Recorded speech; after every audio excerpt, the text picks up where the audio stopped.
moist, unctuous nose. Hello, and welcome to Agency Real Talk. Hi there, I'm Trevor, And I'm Tom. And we're and here to this is Agency talk, Real Talk. and this is Agency Real Talk. Trevor, we're gonna get this right next year. Never, It's all gonna be very smooth. never. There we go. And now I'm here alone. No, So you're not we're here here alone. I'm today here. to talk about the end of the year, wrapping up how you handle your end of year work as an agency, how you reflect on the year that you've had, how you plan for the year ahead, and some of the tactics that we've had as agency owners to growing and scaling our agency well over $1 million a year. So, Trevor, anything that you would like to lead off with here today? Uh, yeah, as I'm heading into agency planning for my agency for 2025, and I look at my plans for 2024, my plans for 2023, a couple things stand out to me. One is I've talked about this before on stream. Um, the 2023 was a terrible year for me, and I didn't go into the year knowing it was going to be a bad year for me. And as I think about one of the first parts of good planning for next year, which is your financial planning, I think like macroec changes in the globe's environment for money are going to affect, particularly on a smaller agency, are going to affect really how things work for you. And the first thing I think is as you do financial planning, one, remember the line doesn't only go up, which I forgot that lesson when I was playing 2023. And the other is make your financial plans, but don't really believe in them. Make sure you're checking in often enough that you begin to understand things aren't going the way you want. Uh, how do you figure out for your teams, which are a bit larger than mine, how do you figure out your financial plans for the next year? Well, we kind of back into the financial side of things for us. The last couple of years, we've focused a lot more on metrics. And I think that's the really simple way of sort of doing your year in review and doing what you hope to do next year. Like page visits or time on page reading the blog or views or subscribers. These are vanity metrics that are really simple to track and really simple to say, I want to grow 10% more year over year, whatever it is.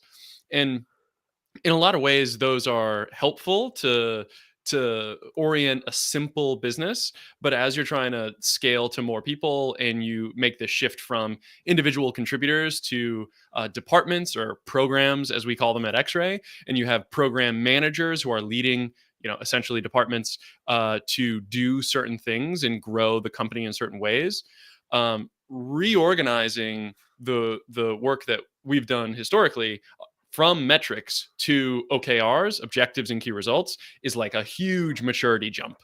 And it really challenges and sort of twists your brain about how you structure these objectives so that the key results end up relating to the objective that you're trying to achieve, but giving the autonomy, the decision-making power, the strategy to the program managers in this case, so that they can figure out, being so close to the problem, how their key result is going to be, how that lever is going to move based on whatever projects or individual tasks or priorities that they have on a day-to-day, week-to-week, month and quarter, time horizon.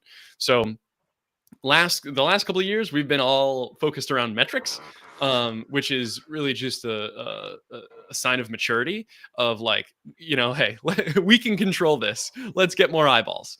And hopefully something good would come of that, as opposed to next year, we're focused on, all right, how do we create more sustainable and diverse revenue streams? And the answer to that question is not dictated by the leadership. It's really arrived at and attempted to create that, achieve that OKR, or that objective rather, from each individual program manager and different sides of the company. Awesome. Yeah. So at Crowd Tamers, very similar idea, but we call them crews, and then we have captains because we're a bunch of pirates. I mean, that's Fitting. I think we talked previously, right? We distribute profits in The the same bounties. manner as Yeah. the Buccaneers did back in the 1800s. So crews and pirates. And I agree when you can push authority down and you can tell people, hey, here's your goal. That's like saying, hey, we want to get up to the top of this mountain peak, but I'm trusting you to figure out the path up. Yeah, it's You own exactly that. what it is. Yeah. And then as the in my case, the admiralty, I've got enough of an ego, right? The admiralty, the home office, the one who determines the strategy for the whole fleet. We're the ones saying climb that mountain in a boat, which is a bad choice. Climb that mountain. Um, and then the crews are figuring out collaboratively how to get up there. Um, okay, so I agree. Financial planning. So they're like at the big level, not to get accounting like weedy, Sure. but you've got cash accrual, you've got cash basis and accrual basis are the two ways you can run a business. Yeah. Um, I'm not smart enough for accrual basis. I am like, I tried a couple businesses ago, got the bookkeeping so bad I had like 4 grand in tax uh, Ooh. penalties I had to pay off, which 4 grand is not that much, but when your business wasn't making enough money to keep going, like, Yeah, whoops. that's a big problem. And I don't think it like financial planning, independent of whether you're cash or accrual basis, like let's not dive into that. I think what's important to figure out is the the 3 stages you need to make a business, like to figure out where your business is. You've got either ramen, like you've got break even, right? Your business is not dying. You've got less than Yeah. that, which is okay, that's bad. But assuming no one's there, you got break even, you've got ramen profitable, and you've got growth. And knowing where you are and which step you want to get to next, I think is like how you begin to tackle this problem. Well, I think the cash versus accrual debate for like a small agency is one worth having because you really don't know if you are making or losing money if you're not able to like directly tie revenue to the expenses that realize the revenue. And that's such a hard thing to do when you're under 10 people. Over 10 people, it becomes really clear that like you actually don't know if you're making or losing money if you can attribute the revenue to expenses. And when you realize that over a series of months, at my last agency, we did cash basis too. We did that for when we were 25 people, which That's was getting a the bit wrong burdensome. thing to do. Yeah, that's a bit Um, burdensome then. that was a very hard lesson learned. And the other really simple piece of financial planning, it's like when you run payroll. I think I've ranted about this You have before. before, yes. Like I have to say it again. It's like if you're running payroll every 2 weeks, there are 2 months out of the year that you're paying 3 times. Like you're paying payroll 3 times, and that is extremely painful and difficult to plan for on a cash basis. So if you're paying out monthly, the first and the 15th, being able to project that this will always be the payment that you have to make, especially if you're tight on cash, that's going to be really helpful for planning, for financial planning going into the next year. Yeah. And now is the time to actually make that switch if you haven't Yeah. made that switch yet. If you haven't. I pay on the technically I pay on the 30th, but really on 31st. I pay on the last day of the month technically, but usually it hits folks' banks on the first. I Yeah. had fun this month. My bank declined to send any money when I told it to. And so one of my team members on December 3rd, which was what, yesterday, she was like, "Hey Trevor, did you intend to ever pay us?" And I'm like, "Someday. What's up?" She's like, "I haven't got my money yet." And so I checked and all the money's sitting in my bank. And I'm like, "See, that's not what you want." Fortunately, international wires through Wise go real fast. Everyone got their money on the 3rd. That is still 2 days late. Uh, that's beyond like projections, but it is, I think, a good reminder. Like maybe check the day after payroll is supposed to run. I only ever check on Fridays. Maybe check after payroll is supposed to run and see if it did. Anyway, so Bonus, financial planning aside, right? You've got your making money, like living, ramen profitable, and then actually you can reinvest in growth. How do you think about supposing your business is doing well enough? yeah. How do you think about what you do to reinvest in growth? How do you figure out what do I hold back as the agency owner? What Yeah. do I put back into growth? That's a really really good question. There's two frameworks I've used so far to help make that decision. The first one is how do I remove myself from being the bottleneck of the company, right? Agency founders are really good at doing a lot of different things, and because of that, they never really let go of certain things, and that is directly correlated with the limitation of the agency. You cannot grow. Like I happen to do a lot of the sales conversations. we cannot grow if I am the bottleneck to how many sales we get, period. Right. Yes. So one of the areas to invest in is finding someone to lead growth. A very obvious place that would de-risk the company from me, even though I happen to be, pretty good at that thing. Hey. Yeah.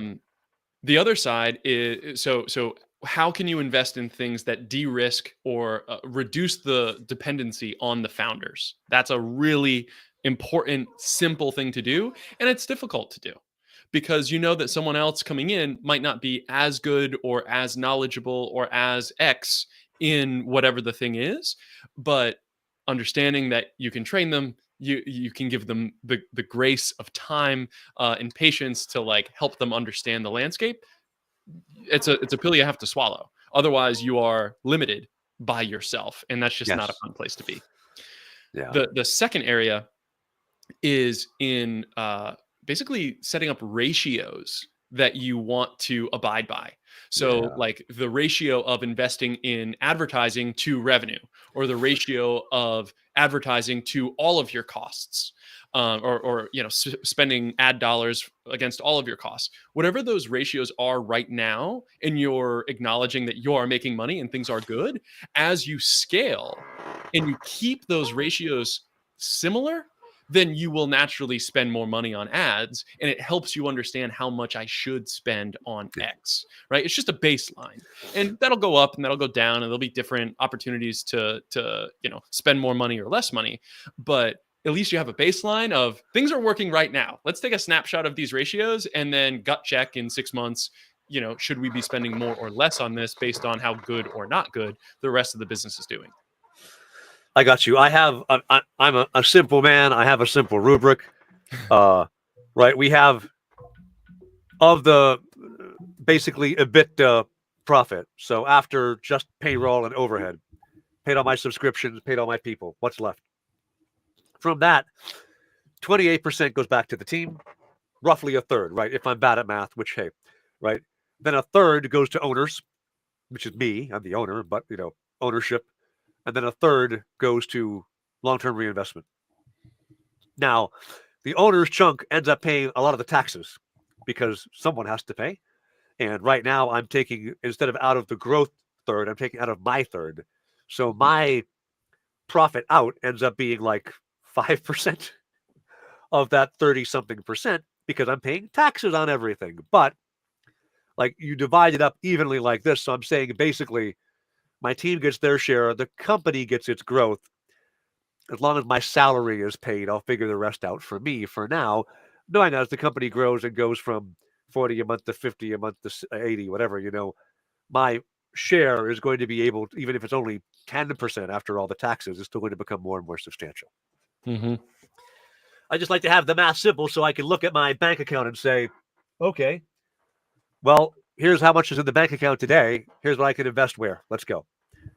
Right. Again, I'm a terrible accountant. My accountant is probably an alcoholic because of me. Anyway. You're going to need to add somebody to your team next year that just does the back end sort of like business administration. So the two things I'm wouldn't really be a looking bad at, hire for you. one is sales and one is admin, because my admin is, I mean, I don't know why I'm not in jail yet, but there you go. All right, so financial planning is one big part. I think there's other things you have to look at, and if you like financial planning as the O, that's pretty much you. You don't generally give your team even a collaborative environment. You're not generally saying, hey, how much should we invest in salaries, or how much should we invest in the company retreats or whatever. That's a owner's problem to solve. But beyond that, you look at things like, what's my team structure looking like? I just mentioned, right? You're saying I need to hire an admin person. I more or less agree. I need a salesperson, the same way you've addressed you do, because after I went to Web Summit 3 weeks ago now, Yeah, you've I've been busy taken, since then, huh? I think I've taken 55 meetings since then in 3 weeks. Goodness. Now, my close rate's decent. I think in the long term, folks don't close immediately. But like I have on my to-do list for today, I've got 5 people I have to email proposals to from yesterday afternoon's calls and this morning's calls, right? Like, And it's just the admin work of this is a real bottleneck for me to do anything else for the company.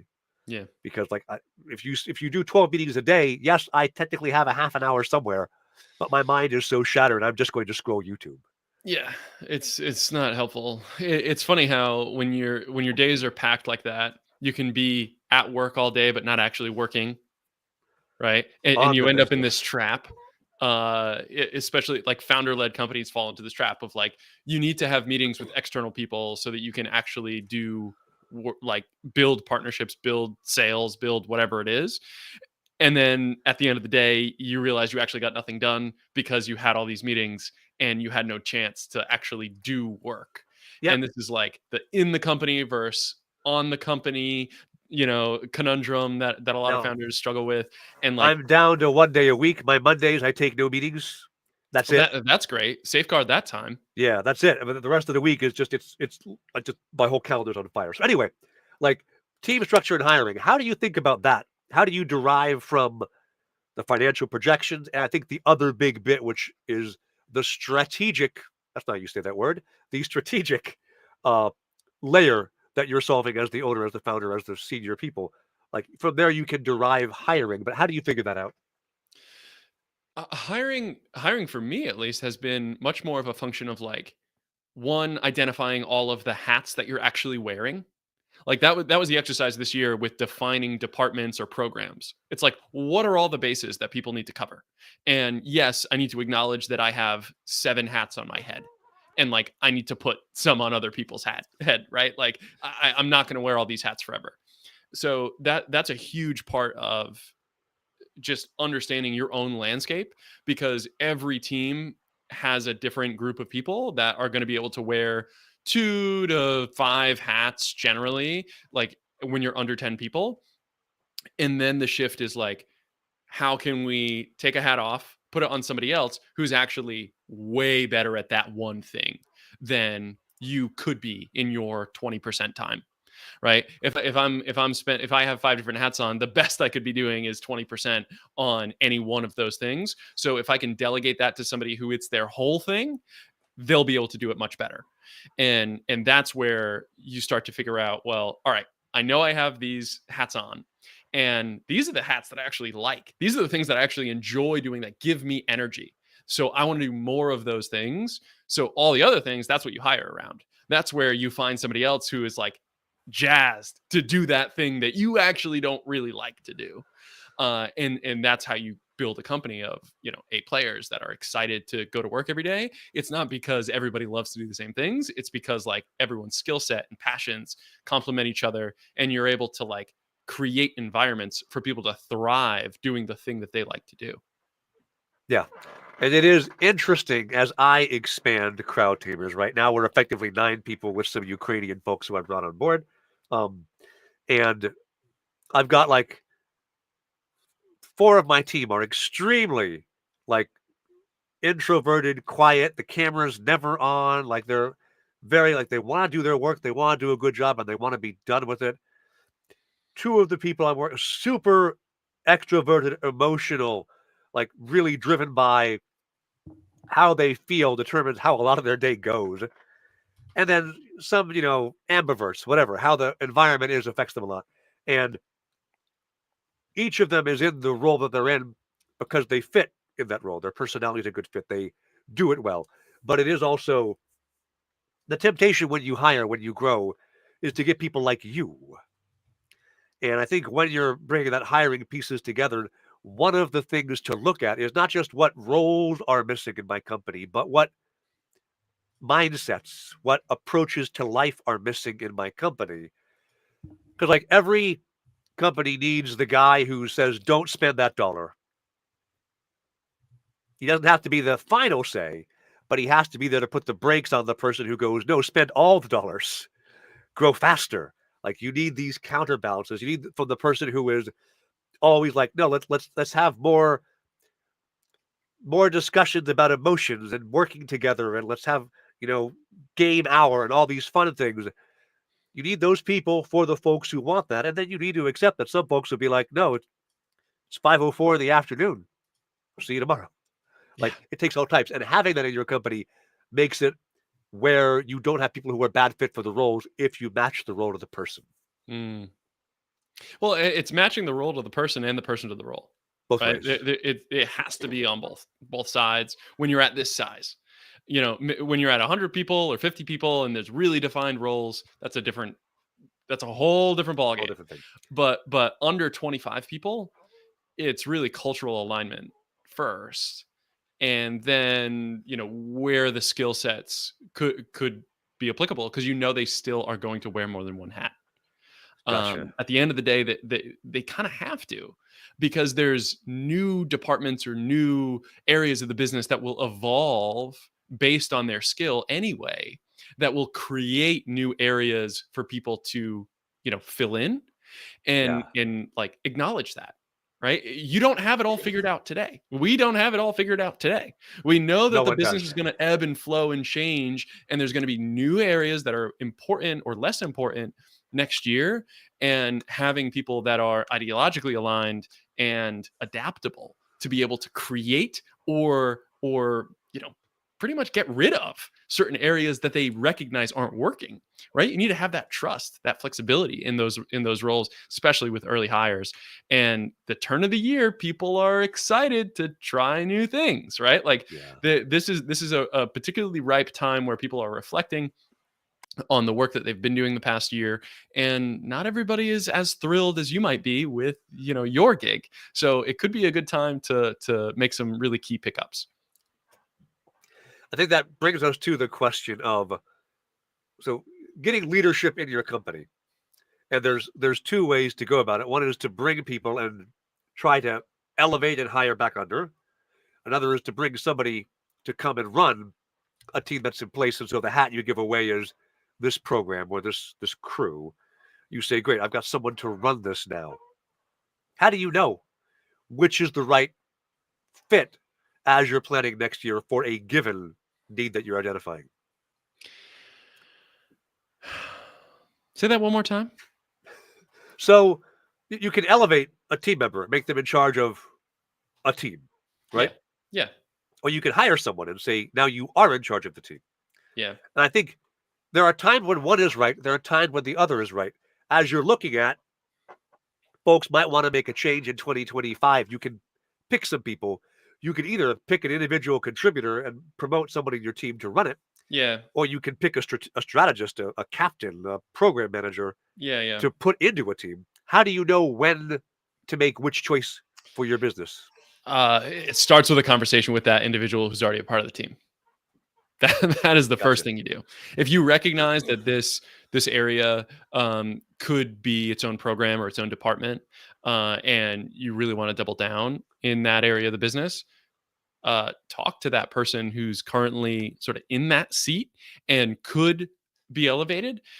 And a lot of times people are like, a lot of times the honesty comes out of, I don't really want that more responsibility, or I'm not sure how I would do that. I would rather learn from somebody who's done it before. Like these dialogue points come up as you're considering whether or not to promote internally or bring somebody in from an external talent pool.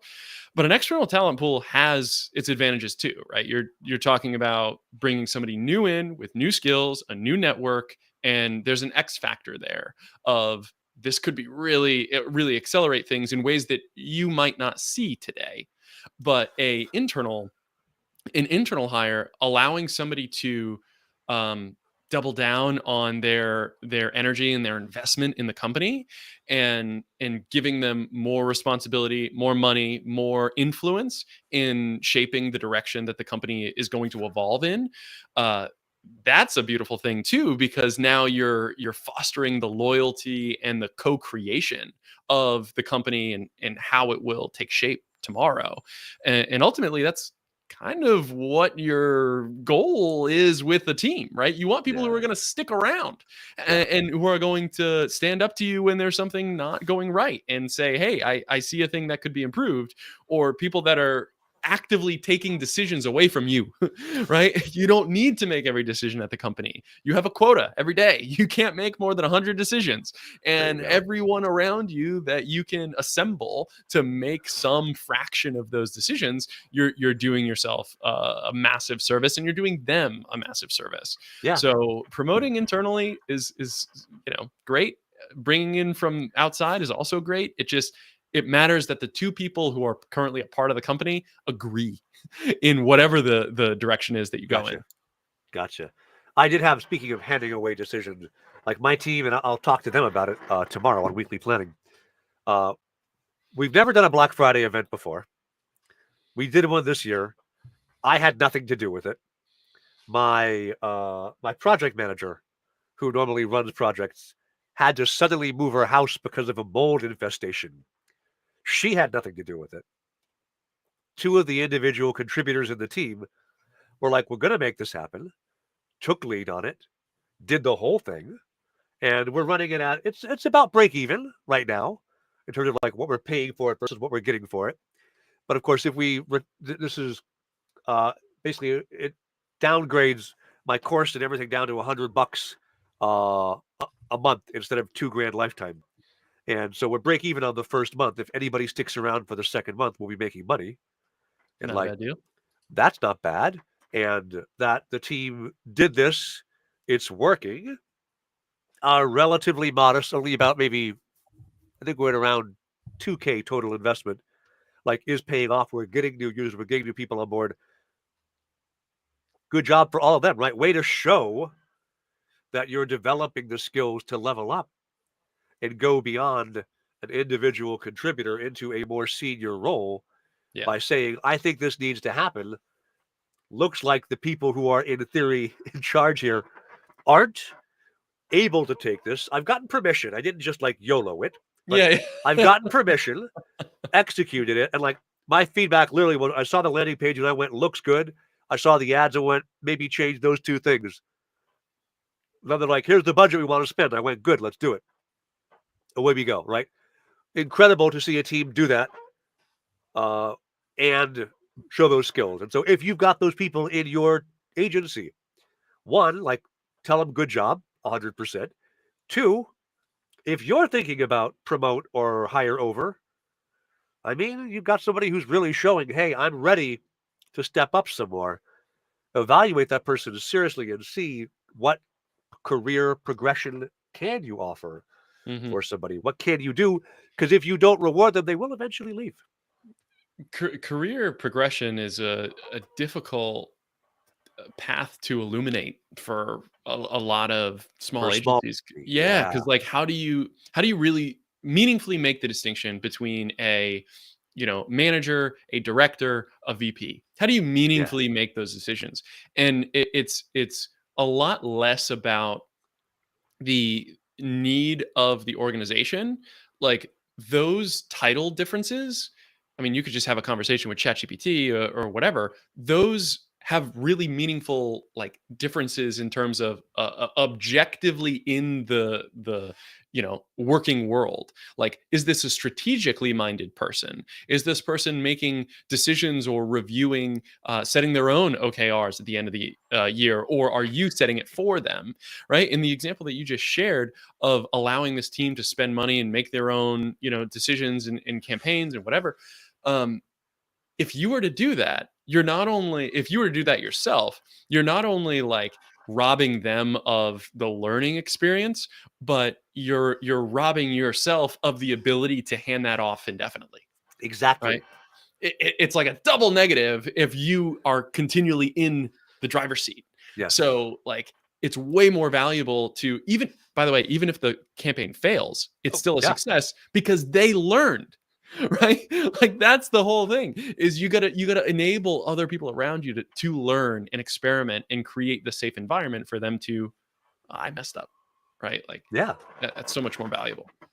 That is uh, giving them, and not just once, but continually reinforcing over years, because a lot of my team is Indian. It takes a long time for them to believe when someone says, I want you to take risks. I want you to go do this. and not know what the answer is going to be because of a cultural difference, right? And seeing the team members who are used to a very different hierarchy learn that, hey, Trevor means this when he says this. I'm able to take these risks. Is also like, I'm able to give them more now and say, hey, you know what? Next quarter, our internal marketing stuff, you've got it. Here's the budget we can spend and lose completely. And then if this starts to have a positive return, we're going to invest more in, right? These sorts of decisions start to become a way healthier one for the agency to run. So, okay. I think the last chunk we haven't talked about is the big strategy one, right? You've got your finances, you've got your team, and then you've got, like, none of us can stand still and offer the same thing that we did 2 years ago for two reasons. One is just the market keeps moving, but two is AI and automation, which I think maybe you know a little bit about, are showing up and they're changing how everyone expects work to be done. And if you don't change your offer, you're going to be dead. So how do you pick the big strategy pieces? How do you figure out how you steer into a completely chaotic landscape for next year? Well, I'll preface by saying it is going to be a completely chaotic landscape, and I don't really think anybody knows, right? So myself included, right? This is a guess, and this AGI is when? I'm only right. Yeah, I'm only going to share what I'm doing, and I think there's something to be learned from that because this strategy I think is has proved to work out well for us so far, and that is to hyper focus on your niche and to compete against yourself in as many ways as possible. So when you're focusing on what your strategy is and who you're going to help, who your customer is, what your offer is, it's niching down to the point of being one of, if not the only, that is really good at this one thing. And X-Ray started this a long time ago with the Chief Workflow Officer membership. There's not a whole lot of companies doing a membership model for Chief Workflow Officer type, needs, right? There's just not.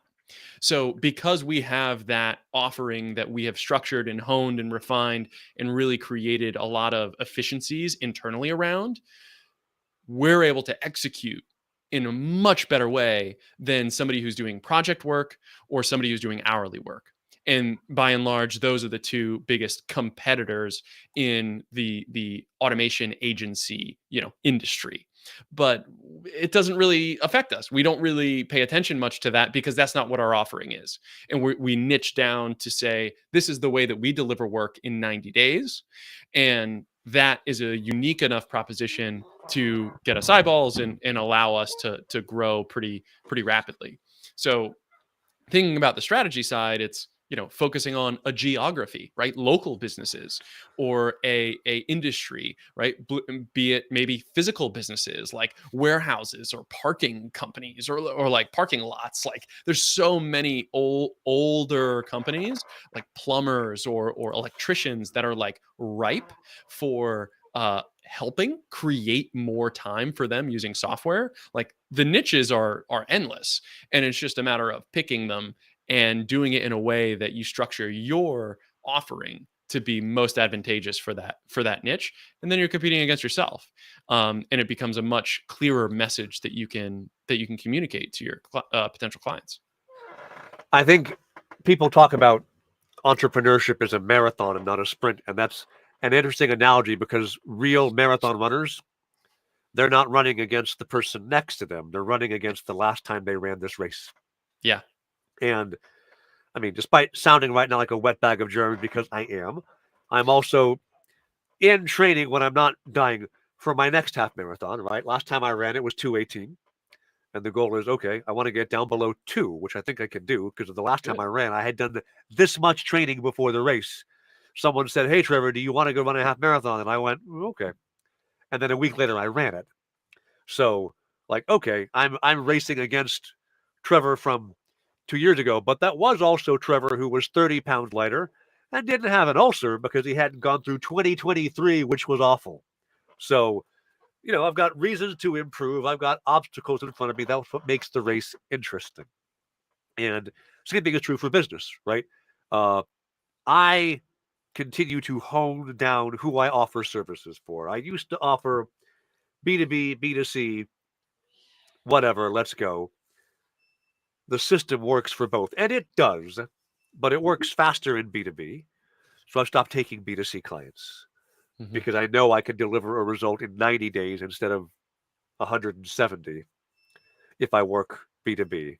And then I start to look at how do I make my process faster? How do I make it where you get your first lead on week 5, not week 12? And so once I start doing that, then again, the clients, their trust goes up, my delivery improves, we learn faster. So everything around the back end of this year and then going into next year, all of this has been racing against me.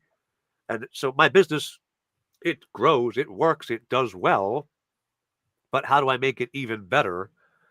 And the big part here, give it to where my team is doing all this delivery and I'm not the one who has to run every single client, but instead by making the system ever more efficient. Like I've got a 7-month guarantee on ROI.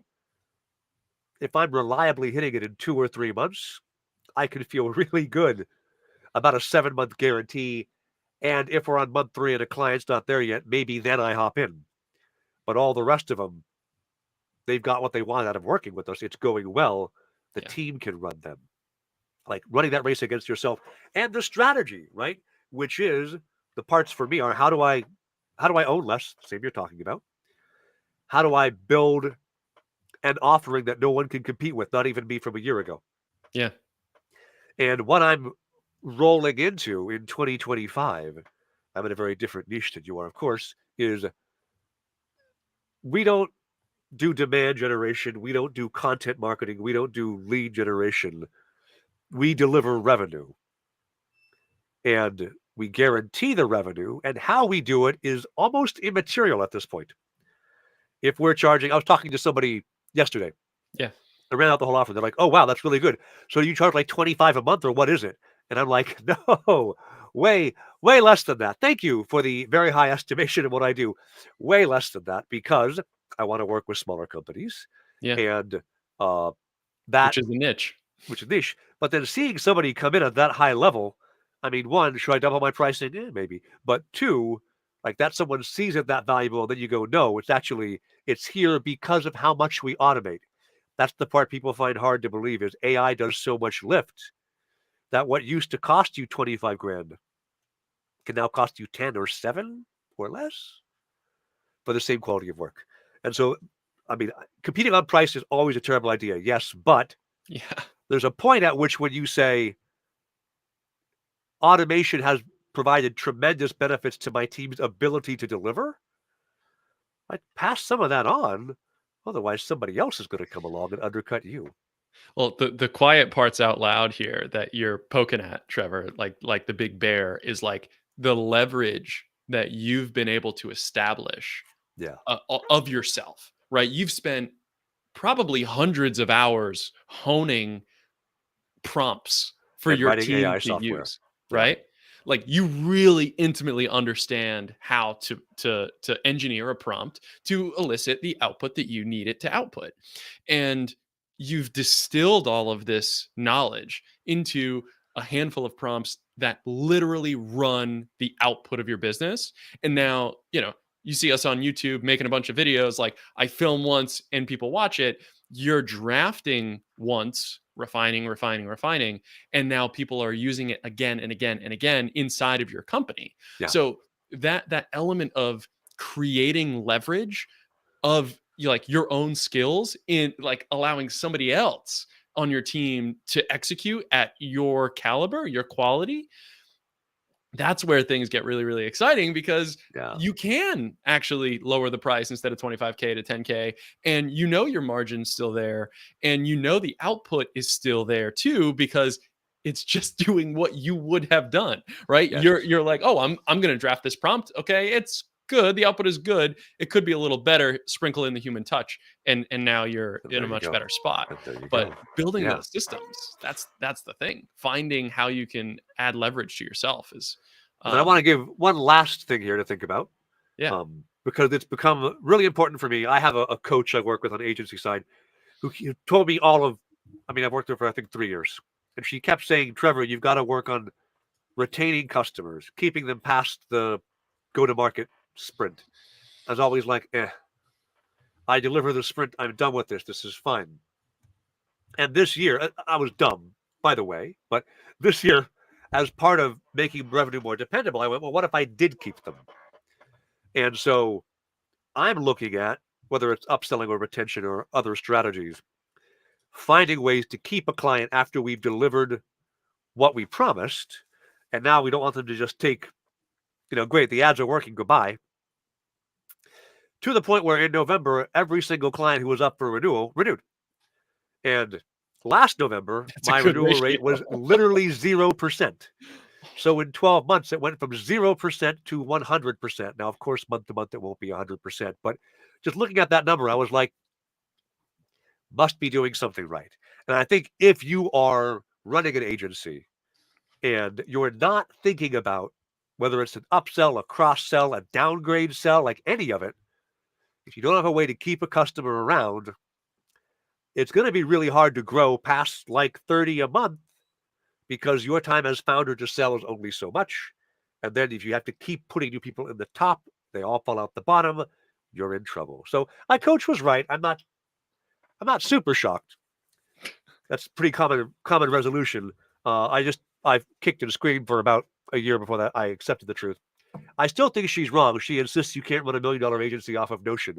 I'm going to prove her wrong about that one. But otherwise, like making that change, thinking about it. And you, Tom, you're also, I know you got some clients who've been around for more than a year. What is it you're doing to keep people going? I need Tom to automate more stuff. Yeah, I mean, we've had people 2 and 3 years now, at this point. One of the prouder moments of the year, hard to pick a proudest, but we got a renewal for all of next year, 3 months ahead of Ooh, the contract lapse date, which was just wild, that's right? insane. Like just wild. Did you when the offer them like a crazy promo price, or were they just like, no, we No, want to do no, this? prices went up. Prices went up. It was the request that far in advance to make sure that capacity was reserved for us to be around. And Wow. you know, You're it's so just important. I want to amazing. make sure that you have capacity for me all next year. Yeah. Yeah. Man, that's the only testimonial you need, brother. It was just like so heartwarming to hear, because like I'm not a part of that, right? Like personally, I'm not involved, and like it's just a wonderful feeling to know that the team is doing that great of a job, and able to have such a relationship and such progress, and be able to prove, right, the literal spreadsheet of 180 things that got done this year. Right? it's Wow. it's like it's just bonkers. But what are we doing to create renewals or create just the desire to continue working together? I think it's a combination of like being really disciplined with doing what you say you are going to do, Yeah. right? Like what I said matches what I do every time. And if it doesn't, there is like a really good reason that you can point to and everybody agrees on why there was a mismatch there. And that's really hard. That's expectation setting, that's delivery, that's, beyond delivery, like showing that it was delivered and everybody agreeing that it was delivered, right? There's like a lot of soft things that happen there. So what you do and what you say matching. And this other part is tricky, or experimenting next year with systematizing how we actually do this, but it's being proactive with opportunities that we see from our unique vantage point. So being able to say, hey, we work with 15 nonprofits, and this one workflow or this element or this component of nonprofits typically runs poorly. Hey, nonprofit, coming up, have you considered this? and being able to approach with ideas and opportunities that we witness based on, the weekly meetings that they have that we're sitting in on, or the way that we see discussions and delivery happen publicly or privately, at a given organization. So it's building that trust through I said what I did and I did what I said, Yeah. and then being able to like throw these new opportunities, these monkey wrenches, these X factors in to say like, I see this opportunity, I think it can really help you. Like, I'm not forcing this on you. I'm saying, what do you think? Is there a world where like this thing that we discovered or found or insight that we have is applicable to you? And I think people and companies really appreciate the effort of just like seeking new opportunities and seeking new, in our case, optimizations that make a big impact for the organization. Yeah, that's a good point. As I'm thinking about it, you've been talking, I've been, you know, a lot of the clients who we retained last month, what we're doing now isn't what they signed the contract to have us do. Hmm. Because we've had to shift as we find that, oh, this works and oh, this doesn't. And we've gotten into now, hey, this is what the market actually wants. This is what's working for you. And one of the things that they do value from us is that we're never like, well, we sent you traffic, it didn't convert. That's a you problem.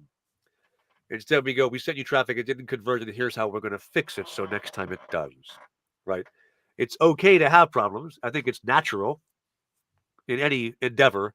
Yeah. Things don't go smoothly, but they hire you to be the person who knows. As long as you're the person who says, yeah, that didn't work right. Here's what we're going to do instead. That keeps the trust. You see the results come back, and then they want to stick around because they know the next thing that goes wrong, you can fix that too. It's always better to spot and point out the mess up, the thing Yeah. that didn't go right first, Yeah. right? It's always better. Always better. All right. So I think to frame this up at the end here, right, there's the three big pieces as you were planning. And I think what we want to focus on when we're planning for the next year, us, anybody who's listening here or watches the video clips later, right? Think of your financial planning because that dictates what you can do. Mhm. Think of your people planning because that dictates how you will do it. And then think of your strategic chunks. These two fingers don't matter. Think of your strategic chunks because that determines what it is that is worth doing. And when you have these three together, you can plan what the year looks like. And I do recall on episode like 6, forever ago, we talked about OKRs and planning. I think it was 2022 end of year. We talked about it. I'm going to go dig up some of the clips from that if I can, post them on our channels too, because it's the time of year for an agency owner to think about those things too. And also, I seem to recall we are doing Agency Real Talk Live. We did one 2 weeks ago. And we have one coming, I think, next week where we're talking about the first 90 days and how your agency starts with a bang, not a whimper. So if you're not part of Furlough, go sign up there. It's us and a bunch of other agency people bringing Agency Real Talk with a slightly fresher edge.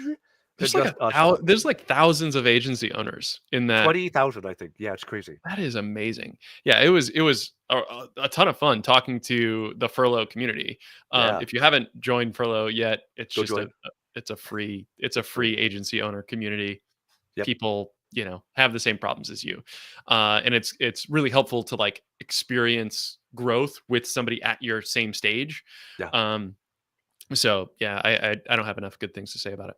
Yeah. So, and we will also clip and pull some bits from that onto our channels. Like we always cross promote every darn thing. But that is it for us this year. We won't do another Agency Real Talk with just you and me until 2025. Tom, it's been a great 2024 with you. Thanks so much. It has been a great 2024, Trevor. I'll see you next year. I'll see you next year. Before that, but also next year. And before that too. Take care, man. Bye. See ya. Ready and stream.